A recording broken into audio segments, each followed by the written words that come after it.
Alors Jérôme, ça va ce soir? Ça va, Bon, très bien. on vient de faire une vidéo là sur la fibromyalgie, enfin du moins tu t'es filmé hein, tout seul. Ouais, Puis j'étais derrière toi pour voir si tout ce que tu avais à dire, ça m'a intéressé. Donc tu as parlé du sommeil, mais le sommeil, il faudrait peut-être que tu m'en dises un peu plus sur le sommeil parce que, comment dirais-je, c'est pas facile de parler du sommeil. C'est-à-dire l'heure de couchage, le nombre d'heures de sommeil, est-ce que le sommeil est agité, est-ce qu'on est réveillé dans la nuit, est-ce qu'on est réveillé avec des douleurs, tout parce qu'il y a du ça, lâcher prise dans le sommeil j'aurais bien aussi. aimé avoir des petites solutions, des petites précisions par rapport à ça.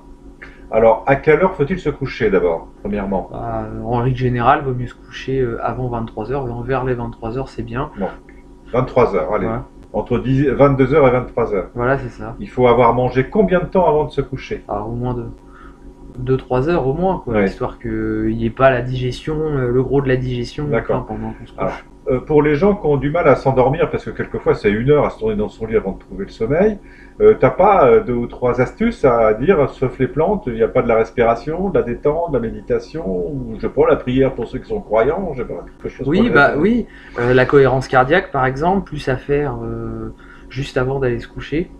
Donc la Euh, cohérence cardiaque, faut aller voir sur YouTube voilà, comment. D'accord, ok. C'est de la respiration, hein, c'est ça. voilà. Coordonner l'inspiration et l'expiration. Ok.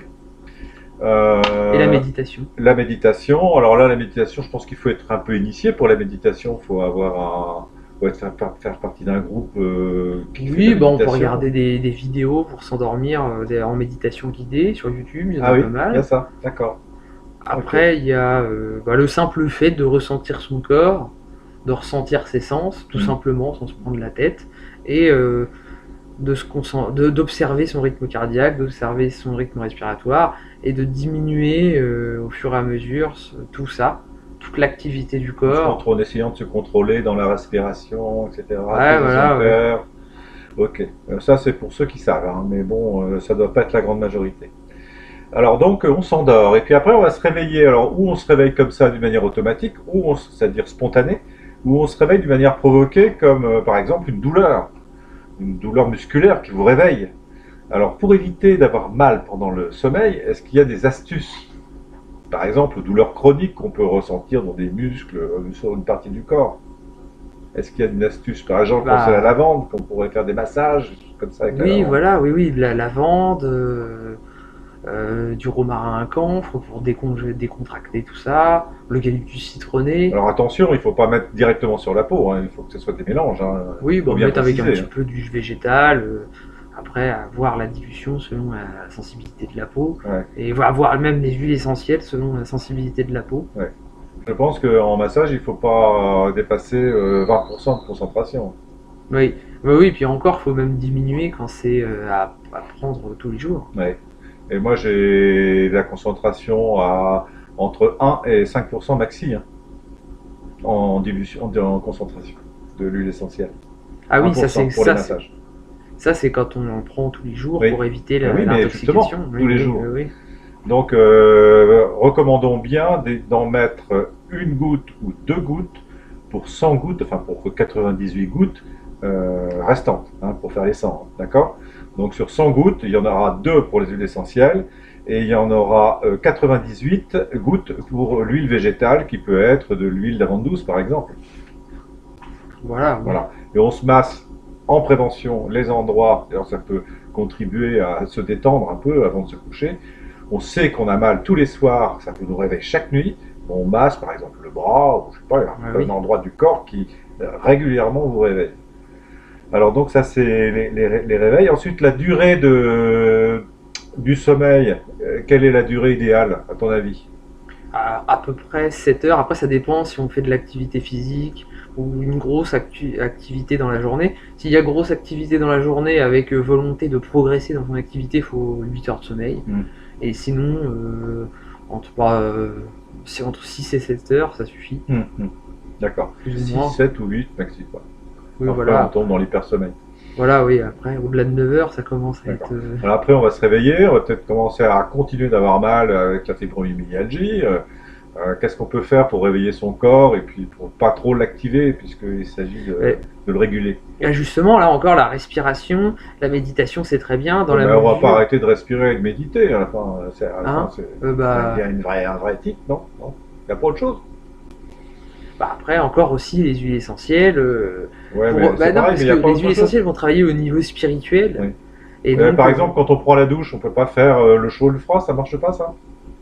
oui, oui aussi. Bah, parce que ça va rééquilibrer le système endocrinien euh, en lui faisant un stimulus qui va l'aider en fait à se rééquilibrer dans le droit chemin, D'accord. arrêter d'être centré sur sa douleur et se Et remettre. le petit déjeuner, il doit être calmant bien. ou excitant. Par exemple, les gens qui prennent du café ou des choses fortes comme ça, c'est peut-être pas très Bah, bon. là, non, justement, vaudrait mieux plutôt prendre quelque chose d'apaisant, riche en protéines, riche en acides gras et C'est quoi, par exemple? bah, par exemple Protéines. de l'avocat qui est à la fois De l'avocat, oui, protéiné mais c'est plus un petit déjeuner normal, ça va à quelque chose qui ressemble à un petit déjeuner qu'on à la prend en Europe, française. quoi. Oui, à la Bah, il y française. a à l'anglaise avec les œufs, prendre des œufs le matin, Mm. ça c'est très bon parce que bah, il y a tout ce qui est protéines, acides Mais à gras la place du pour café, tu avoir prends sa quoi? sérotonine à 17 h. Oui. Donc l'œuf, et puis tu mets quoi à côté? À boire un jus de fruits? Un jus vert. Un jus vert? Ouais. Ouais, mais Ouais, bah, tu peux te faire des jus verts sympas. Tu peux par exemple faire un petit jus vert avec du citron, un petit peu de fruits. Enfin, après, ça dépend. Tu mets un tiers, un quart de fruits à peu près. Genre par exemple de la pomme, citron, concombre pour hydrater le matin. Là, t'es un peu tout. Mhm. Enfin, t'as pas bonne haleine, on va dire, par exemple, et Mhm. bah, t'es un petit peu Prendre de la oxy. charcuterie aussi, quand il faut penser au lendemain, de la charcuterie, hein, du style bacon, jambon. Ouais, ça peut être une solution, mais là, le problème de la charcuterie, c'est que là, pour la fibromyalgie, ça va pas être D'accord. super top. Alors donc la Parce que, fibromyalgie, tu conseilles quoi? Un avocat le matin? ouais, un Euh, avocat, bah après, un un œuf? avocat avec des noix, Un œuf sur le plat? ouais, et un œuf sur le plat. Et Et puis après, puis un œuf, un après, jus de légumes? ouais, voilà, et ça va dépendre de l'état de la personne au niveau digestif. Par exemple, quelqu'un qui a un foie vachement intoxiqué, bah, les œufs tous les matins, on va éviter, quoi. Hmm. Bon, parce que ça va un Hmm. peu être un Hmm. petit peu trop, quoi. Donc l'avocat, ce qui est bien, c'est que ça se digère bien. Oui, Après, sinon, on peut remplacer ça par de l'huile de coco. Essayer de faire un plat avec de l'huile de coco. mais quoi comme plat? Bah là, comme ça, j'en ai pas trop en Hmm. tête. Mais voilà, essayer de se creuser la Un tête. plat à base de légumes? Voilà, oui, légumes, huile de coco. Bah, par exemple, bah, je parlais de l'avocat, on peut se faire un tacos avec de l'avocat. On prend une grande feuille bien épaisse, par exemple, de je sais pas quel, Hmm. de quel légume, et on les replie, Hmm. et puis on met ce qu'on veut dedans. Donc, Hmm. par exemple, de l'avocat. Et puis, Oui, d'accord, ce il qu'on faut veut. trouver les recettes. D'ailleurs, c'est une idée de trouver des recettes pour les pathologies comme ça, des recettes pour tous les jours, de manière à ce que, comment dirais-je, l'alimentation contribue à soulager le mal. Oui, bah, j'ai bien envie de faire un document là-dessus. Moi. Ouais. Donner des idées de recettes, de menus aux personnes qui souffrent de ça, parce que ça ne s'invente pas. Et puis quand c'est mauvais, bah, on n'a pas envie d'y retourner, tandis que quand c'est bon, et puis que c'est bon au goût, et que ça fait du bien au corps, et surtout quand on souffre de certaines pathologies, eh bien des aliments qui soulagent la pathologie et qui sont bons à manger parce qu'ils sont bien associés dans une recette, eh bien c'est intéressant. Moi je trouve que c'est quelque chose à proposer aux gens.